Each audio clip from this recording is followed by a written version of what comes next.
Hello students, now we have to start our chapter that is manufacturing industry. Okay, इसमें हम पढ़ चुके हैं about the agro based industries, mineral based industries and pollution regarding these industries. ठीक है, pollution generated by these industries. ठीक है, there are 4 types of pollution: air pollution, water pollution, thermal pollution and noise pollution.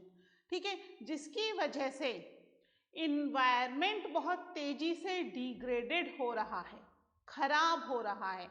ना केवल land, water, soil बल्कि atmosphere, air भी उसके वजह से काफी हद तक पॉल्यूटेड हो रही है ना. तो इस पॉल्यूशन को किस तरह से कंट्रोल किया जा सकता है? ठीक है, एनवायरमेंटल डिग्रेडेशन ना हो, लैंड, वाटर, एयर ये चीजें पॉल्यूट ना हो, इसके लिए कौन से तरीके अपनाए जा सकते हैं कि हम पॉल्यूशन से अपनी अर्थ को बचा सकें? ठीक है, तो आज हम इसी के बारे में पढ़ेंगे. हम पढ़ेंगे control of environmental degradation. Controls of environmental degradation.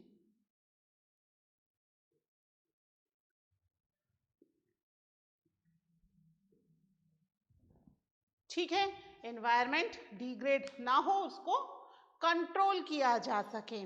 क्या होता है कि अधिकतर इंडस्ट्रीज जो हैं वो सेफ्टी मेजर्स नहीं लगाती और मोस्टली जो वाटर है बिना ट्रीट किए उसे रिवर, पॉन्ड्स, लेक में डाल देती हैं. अगर उनका प्रॉपर ट्रीटमेंट किया जाए, है ना, उसमें से जितने भी पॉल्यूटेड एफ्लुएंट्स हैं उन सबको एक्सट्रैक्ट कर दिया जाए तो वाटर वापस से कैसा हो जाएगा? प्योर हो जाएगा. एक तो उसको हम रिसाइकिल भी कर सकते हैं और रिसाइकिल नहीं करें, अगर उसको रिवर वाटर में ही डालना है तो रिवर वाटर उससे पॉल्यूट नहीं होगा, है ना. जहां भी इंडस्ट्रीज हैं वहां खूब सारी ग्रीनरी ग्रो की जा सकती है, ग्रीन बेल्ट ग्रो की जा सकती है, जिससे कि इंडस्ट्री से होने वाला पॉल्यूशन थोड़ा मिनिमाइज हो जाए, है ना. जो प्लांट्स हैं वो उस पॉल्यूशन को एब्जॉर्ब कर लें और वो जो पॉल्यूशन है वो ज़्यादा लॉन्ग डिस्टेंस में स्प्रेड ना हो. इसके अलावा नॉइस पॉल्यूशन को कंट्रोल किया जा सकता है ना. प्लांट्स के थ्रू भी नॉइस पॉल्यूशन को कंट्रोल किया जा सकता है. कई सारे प्लांट्स ऐसे हैं जो नॉइस को एब्जॉर्ब कर लेते हैं, है ना. प्लांट्स भी लगाए जा सकते हैं, साथ में ईयरफोन या ईयर प्लग्स की हेल्प से भी नॉइस पॉल्यूशन को कंट्रोल किया जा सकता है. इस तरह की मशीनरीज यूज की जाएं जिसमें बहुत तेज आवाजें ना हो, है ना. बेसिकली इंडस्ट्री में किसकी आवाजें हैं? मशीनरीज की ही आवाजें हैं, है ना. जनरेटर हैं, मशीनरीज हैं, इनकी आवाजें होती हैं, इतनी तेज नॉइस करते हैं ये. और क्योंकि बहुत सारी मशीन्स, जनरेटर्स एक साथ चल रहे हैं तो it create a lot of noise. तो either they can use some safety measures जिससे कि इन नॉइस को कंट्रोल किया जा सके, है ना. क्योंकि जो व्यक्ति वहां पर सर्विसेज दे रहे हैं उन व्यक्तियों को कई सारी डिजीज होने के चांसेस हो सकते हैं due to the noise pollution. तो कुछ इस तरह के मेजर्स लेकर के एनवायरनमेंट को तो डिग्रेड होने से बचाया जा सकता है, साथ में जो ह्यूमन बीइंग वहां पे सर्विसेज प्रोवाइड कर रहे हैं उन ह्यूमन बीइंग की हेल्थ को भी ट्रीट किया जा सकता है प्रॉपरली, उनकी हेल्थ ज़्यादा खराब नहीं होगी. ठीक है, इसके कुछ पॉइंट्स हम लोग शुरू कर लेते हैं लिखना. लिख लीजिए सम सजेशंस. ठीक है, कुछ सजेशंस हैं ये.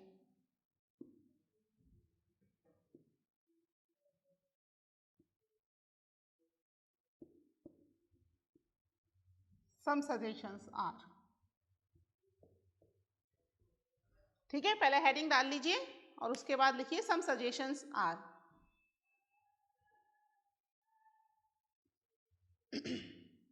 लिखिए फर्स्ट, लिखिए सजेशन दैट इज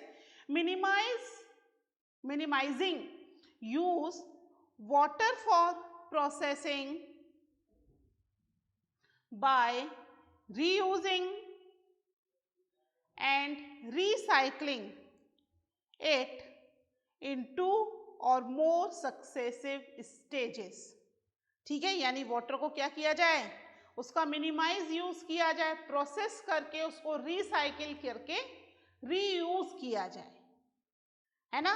रिसाइकिल करके रीयूज किया जाएगा तो क्या होगा, एक तो जो वाटर है, वेस्ट वाटर की क्वांटिटी कम होगी, जितना वाटर हम यूज कर रहे हैं वो वाटर भी मिनिमाइज हो जाएगा, क्योंकि हम पुराना वाटर ही क्या किया जा रहा है, उसको रिसाइकिल किया जा रहा है और रीयूज किया जा रहा है। ठीक है, नेक्स्ट पॉइंट लिखिए इसमें, harvesting of rain water to meet water requirements. ठीक है, रेन वाटर हार्वेस्टिंग के बारे में आपने पढ़ा है ना, क्या होता है, रेन वाटर हार्वेस्टिंग में जो रूफ होती है ना, ये मान लीजिए घर है, इसकी जो रूफ है, रूफ का जो पानी है वो पाइप के थ्रू अंदर की तरफ एक टैंक बना करके इस टैंक के अंदर फिल कर लिया जाता है ना। तो रूफ पे जितना भी पानी आ रहा है रेन वाटर का वो सब इस टैंक में फिल होता जाएगा। ठीक है, तो ये रेन वाटर हार्वेस्टिंग हो गई, ये सारा पानी फ्लो होकर के यहाँ पर भरता चला जा रहा है और जब भी जरूरत हो इस वाटर को यूज किया जा सकता है इन द इंडस्ट्री, तो रेन वाटर हार्वेस्टिंग की जाए। नेक्स्ट लिखिए, ट्रीटिंग हॉट वाटर। हमने देखा ना थर्मल पॉल्यूशन हो रहा है क्योंकि हॉट वाटर को डायरेक्ट रिवर और पॉन्ड्स में छोड़ दिया जा रहा है। तो सबसे पहले हॉट वाटर को क्या किया जाए, ट्रीट किया जाए। Treating hot water and effluents before releasing them in rivers and ponds. ठीक है, रिवर और पॉन्ड्स में डालने से पहले प्रॉपर ट्रीट किया जाए, कूल किया जाए और उसके अंदर जितने भी इफ्लुएंट्स हैं यानी जितने भी केमिकल कंपाउंड्स हैं उन सबको उसमें से निकाल दिया जाए। ठीक है, इसके अलावा ये जो ट्रीटमेंट किया जा रहा है ना वाटर का, वाटर को किस तरीके से ट्रीट किया जा सकता है, इनके भी 3 स्टेजेस हैं। ये तो 3 सजेशंस हो गए। वाटर को प्यूरिफाई करने के 3 सजेशंस है, लिखिए next. Treatment of industrial effluents can be done in 3 phases। ठीक है, 3 phases में इंडस्ट्रियल एफ्लुएंट्स को ट्रीट किया जा सकता है, यानी उनको प्रोसेस करके वापस से वाटर को प्योर किया जा सकता है। ठीक है, primary, secondary and tertiary 3 phases हैं। लिखिए first, primary treatment. Primary treatment by mechanical means. This involves screening, grinding, flocculation and sedimentation। ठीक है, स्क्रीनिंग क्या होती है, मीन सबसे पहले उसको देखा जाए कि what type of effluents are there in the water। ठीक है, फिर उसकी ग्राइंडिंग की जाए, यानी किस तरीके से किस किस केमिकल्स को उसमें से एक्सट्रैक्ट किया जाता है, निकाला जा सकता है। ठीक है, फिर फ्लोक्यूलेशन, यानी कि इसके अंदर जो केमिकल्स हैं उन केमिकल्स ऑर्गेनिक इनऑर्गेनिक कंपाउंड्स को अलग करके सेडिमेंटेशंस के थ्रू वाटर को प्योर किया जाए। ठीक है, सेडिमेंटेशन आप साइंस में भी पढ़ते हैं ना, वाटर को प्यूरिफाई करने का एक तरीका होता है। ठीक है, फिर लिखिए नेक्स्ट, सेकेंडरी ट्रीटमेंट। ठीक है, सेकेंडरी ट्रीटमेंट कैसे, secondary treatment bye biological process. Primary through the mechanical means, secondary by the biological process, है ना। बायोलॉजिकल प्रोसेस में उसको जो भी दिख रहा है एफ्लुएंट, उस एफ्लुएंट को बायोलॉजिकल प्रोसेस के थ्रू निकाला जाए। टर्शरी स्टेट के अंदर आ जाएगा। नेक्स्ट लिखिए tertiary treatment bye biological, chemical and physical process. ठीक है, इसमें तीनों तरह की प्रोसेस आ गई। बायोलॉजिकल प्रोसेस यानी जो ट्रीटमेंट बायोलॉजिकल सेकेंडरी में कुछ बच गए वो टर्शरी में उसको बायोलॉजिकल प्रोसेस के थ्रू निकाला जाए। उसके बाद केमिकल्स को उसमें से हटाया जाए, किस तरीके से केमिकल्स को हटाया जा सकता है, आइदर इट इज ऑर्गेनिक और इनऑर्गेनिक, किसी भी तरह के केमिकल्स हैं उन्हें हटाया जाए। फिर फिजिकल प्रोसेस है ना, फिजिकल प्रोसेस के थ्रू उसको प्यूरिफाई किया जाए। इस तरीके से वाटर को प्यूरिफाई करके रीयूज किया जा सकता है। ट्रीटमेंट हो गया तो वाटर वापस से कैसा हो गया, दोबारा से यूज करने के लिए तैयार है, क्योंकि अब इसमें किसी भी तरह के केमिकल कंपाउंड्स नहीं है। वो सभी क्या कर दिए गए, ट्रीट कर दिए गए थ्रू द 3 स्टेजेस। इन तीनों स्टेजेस में इसको प्रॉपर ट्रीटमेंट मिल गया है। Now water is pure and it can be recycle and reuse. ठीक है, ये 3 स्टेजेस हुए वाटर प्यूरिफाई करने के लिए, 3 फेजेस। नेक्स्ट इसमें लिखिए threat to ground water resource also needs to be regulated legally. है ना, ग्राउंड वाटर को जो बहुत तेजी से एक्सट्रैक्ट किया जा रहा है, क्या हो जाएगा इससे, ग्राउंड वाटर रिड्यूस हो जाएगा। ग्राउंड वाटर रिड्यूस होने से क्या होगा, जो स्पेस ग्राउंड वाटर खाली करेगा उसको कैसे कवर किया जाएगा, तो फिर कोई ना कोई नेचुरल कैलेमिटी अकर होगी, है ना। तो इसलिए ग्राउंड वाटर को सही तरीके से यूज किया जाए, नहीं किया जा रहा तो इसके लिए लीगल हेल्प भी ली जा सकती है। ठीक है, नेक्स्ट लिखिए smoke can be reduced by using oil और gas instead of coal in factory. ठीक है, कोल से सबसे ज्यादा स्मोक होता है ना, जलाया है कभी कोल? कोल को जलाएंगे तो वो सबसे पहले स्मोक छोड़ेगा, धुआं। बहुत देर तक धुआं छोड़ने के बाद जब वो पूरी तरीके से कोल पक जाएगा तब वो धुआं छोड़ना बंद करेगा। ऑयल और गैसेस धुआं नहीं छोड़ते, हम घर में गैसेस ही तो यूज करते हैं ना खाना बनाने के लिए, धुआं छोड़ते हैं क्या? पुराने टाइम में कोल पर खाना बनता था। It will take half hour minimum, जिससे कि आधा से 1 घंटा पहले कोल को धुआं छोड़ने के लिए घर के बाहर रख दिया जाता था कि सारा धुआं इसका निकल जाए, कोल पूरी तरीके से पक जाए, फिर इसमें खाना बनेगा। इसी तरीके से इंडस्ट्रीज में भी क्या होता है, कोल यूज किया जाता है फॉर द हीट, तो वो कोल बहुत ज्यादा स्मोक छोड़ रहा है, तो इस कोल की जगह दूसरे मीन्स को यूज किया जा सकता है, लाइक ऑयल एंड गैस। ठीक है, नेक्स्ट लिखिए machineries can be redesigned to increase energy efficiency and reduce noise.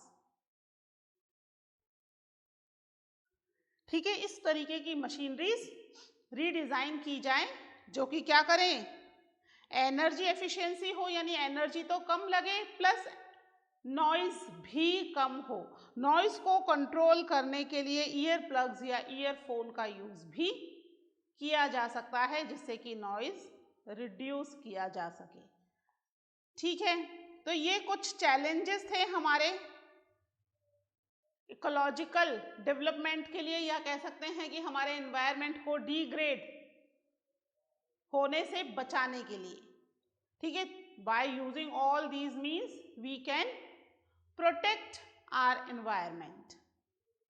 Okay, इसके लिए एक बहुत ही अच्छा एग्जाम्पल हमारी बुक में दिया गया है एनटीपीसी का। आप इसकी फुल फॉर्म लिख लीजिएगा, NTPC national thermal power corporation.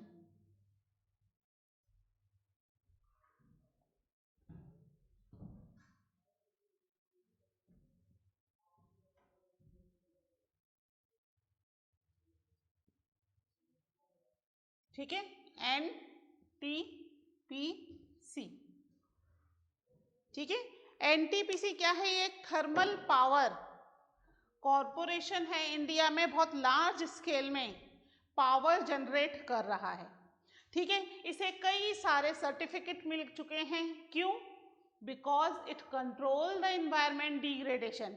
जिस तरीके से इसने आसपास सेफ्टी मेजर्स यूज किए हैं, बहुत ही ज्यादा सेफ्टी मेजर्स की वजह से एनवायरमेंट को एनटीपीसी प्लांट से किसी भी तरह का कोई नुकसान नहीं हो रहा, एनवायरमेंटल डिग्रेडेशन नहीं हो रहा है। इसके लिए इनको ISO सर्टिफिकेट मिल चुका है for the environmental management system. ठीक है, 14001 ये नंबर होता है सर्टिफिकेट का। ठीक है, तो यहाँ पर इनको ये सर्टिफिकेट मिल चुका है प्रॉपरली एनवायरमेंट को मैनेज करने के लिए। ठीक है, it is a proactive approach to protect the natural environment and resources. ठीक है, रिसोर्सेस को प्रोटेक्ट करने के लिए और एनवायरमेंट को टोटली प्रोटेक्ट करने के लिए they already take proactive approach.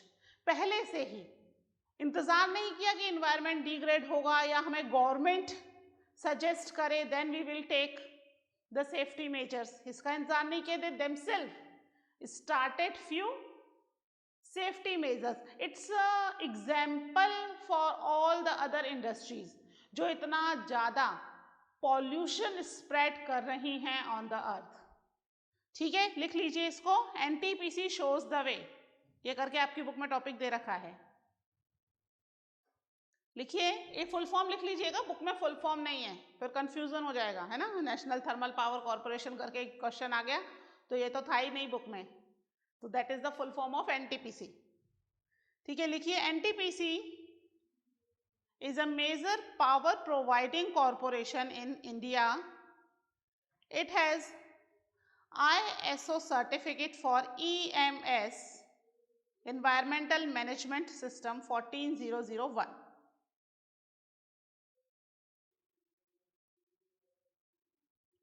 Next लिखिए, this has been possible through, किसके थ्रू उन्होंने पॉसिबल किया कि इन्वायरमेंट को प्रोटेक्ट किया जा सके।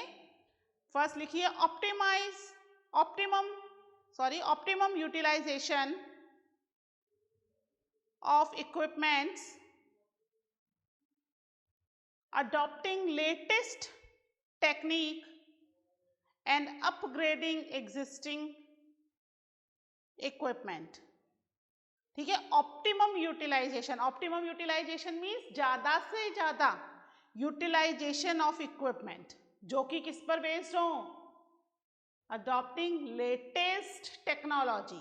ठीक है, जिसमें लेटेस्ट टेक्नोलॉजी लगी हुई हो और टाइम टू टाइम वो अपने इक्विपमेंट्स को अपग्रेड करते रहते हैं। नेक्स्ट पॉइंट लिखिए इसमें, minimising waste generation by maximising ash utilisation. ठीक है, थर्मल पावर में ऐश बहुत ज्यादा निकलती है, अपना भी कोटा का थर्मल पावर देखा है ना स्टेशन, कितनी ज्यादा धुआं निकलता रहता है उनकी चिमनियों में से, तो ऐश बहुत ज्यादा निकलती है। तो इसके लिए इन्होंने क्या किया है कि ऐश का ज्यादा से ज्यादा यूटिलाइज किया जा सके, ज्यादा से ज्यादा ऐश वेस्ट ना हो, इन्वायरमेंट में मिक्स ना हो। ठीक है, नेक्स्ट लिखिए, प्रोवाइडिंग ग्रीन बेल्ट्स। देखो इसकी पिक्चर्स में भी कितनी सारी प्लांट्स ग्रो हो रहे हैं आसपास, है ना। Providing green belts for nurturing ecological balance. ठीक है, ग्रीन बेल्ट, चारों तरफ खूब सारी ग्रीनरी लगा दी जाए, खूब सारे पेड़ पौधे लगा दिए जाएं। नेक्स्ट लिखिए, reducing environmental pollution through ash pond management, ash water recycling system and liquid waste management. Last लिखिए इसमें, ecological monitoring, reviews and online database management for all its power station. ठीक है, इकोलॉजिकल मॉनिटरिंग है और सभी जगह क्या है, डाटाबेस मैनेजमेंट है, ऑनलाइन डाटाबेस मैनेजमेंट है, ठीक है, यानी जितने भी प्लांट्स हैं नेशनल थर्मल पावर कॉरपोरेशन के, सभी जगह उन्होंने ये प्रॉपर सेफ्टी मेजर्स लिए हुए हैं and they provide the proper database management also, जिससे कि क्या हो सके, सभी एरियाज में, सभी सिस्टम में प्रॉपर मैनेजमेंट किया जा सके, प्रॉपर यूटिलाइजेशन किया जा सके ऐश का, है ना, ऐश पॉन्ड वाटर या फिर ऐश को वापस से मैनेज करना, वाटर को रिसाइकलिंग करना, जिससे कि वेस्टेज मिनिमम हो और मैक्सिमम यूटिलाइजेशन हो पाए रिसोर्सेस का, रिसोर्सेज वेस्ट ना हो। ठीक है, तो आज के लेक्चर में बस इतना ही, इसके साथ ही हमारा चैप्टर कंप्लीट हो गया है। मिलते हैं न्यू चैप्टर में with the new lecture. Till then, take care. Bye.